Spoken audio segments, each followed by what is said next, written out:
नमस्कार, तुमच्या सगळ्यांचं खूप खूप मनापासून स्वागत आहे माझ्या चॅनलला। तर आज मी बनवणार आहे आंबाडीच्या कणीची भाजी आणि ही अगदी पौष्टिक भाजी आहे। तर माझ्या आजीने सांगितलेली रेसिपी आहे, तशा पद्धतीने मी बनवणार आहे। व्हिडिओला शेवटपर्यंत नक्की बघा आणि नक्की ट्राय करून बघा।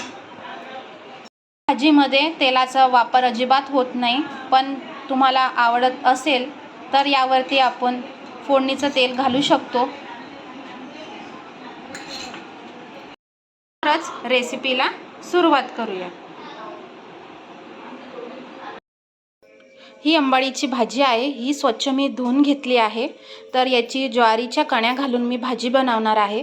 तर त्यासाठी लागणारे साहित्य आहे 50 ग्रॅम मिरच्या घेतल्या आहेत, 10 ते 12 लसणाच्या पाकळ्या, ही 1 वाटी ज्वारी घेतली आहे, हळद, जिरं आणि चवीनुसार मीठ आणि कोथिंबीर। मी हे आंबाडीची भाजी उकळून घेण्यासाठी पाणी ठेवलं आहे। तोपर्यंत आपण ही ज्वारी मिक्सरमधून जाडसर असं बारीक करून घेऊया। तर भाजी ही शिजायला घालूया।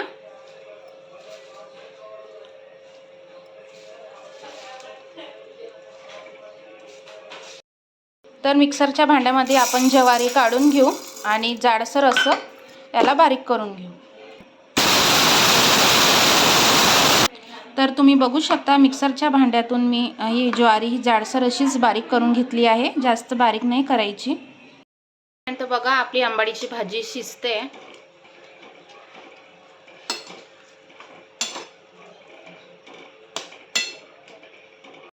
तर ही ज्वारी जी बारीक केली होती आपण ही काढून घेऊया बाजूला आणि नंतर त्यामध्ये हिरवी मिरची, लसणाच्या पाकळ्या,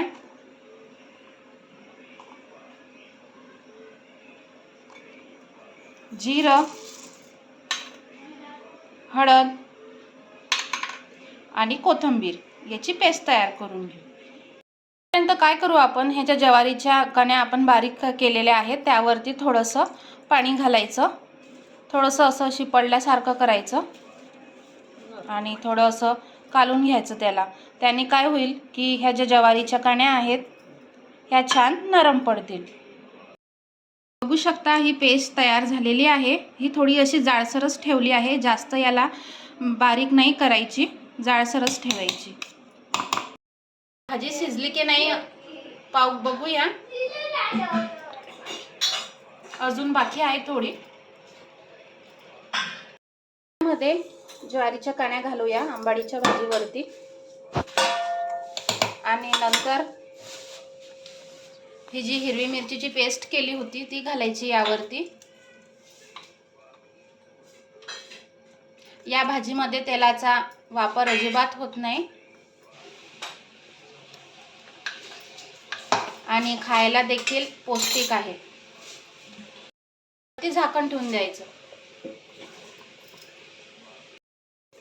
आता यामध्ये चवीनुसार मीठ घालायचं बाकी होतं, चवीनुसार मीठ घालायचं आणि या भाजीला लगेच कालवायचं नाही, तसंच 5 ते 10 मिनिट शिजवून घ्यायचं आणि मग नंतर कालवायचं।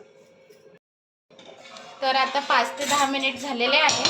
आता याला चमच्याच्या सहाय्याने कालून घेऊ।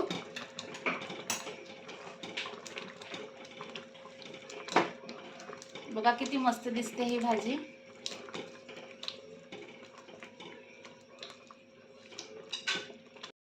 झाकण ठेवून 5 ते 10 मिनिट शिजवून घेऊ परत। आता तुम्ही बघू शकता भाजी ही पूर्णपणे शिजलेली आहे। आता याला रवीच्या सहाय्याने चांगलं स्मॅश करून घ्यायचं।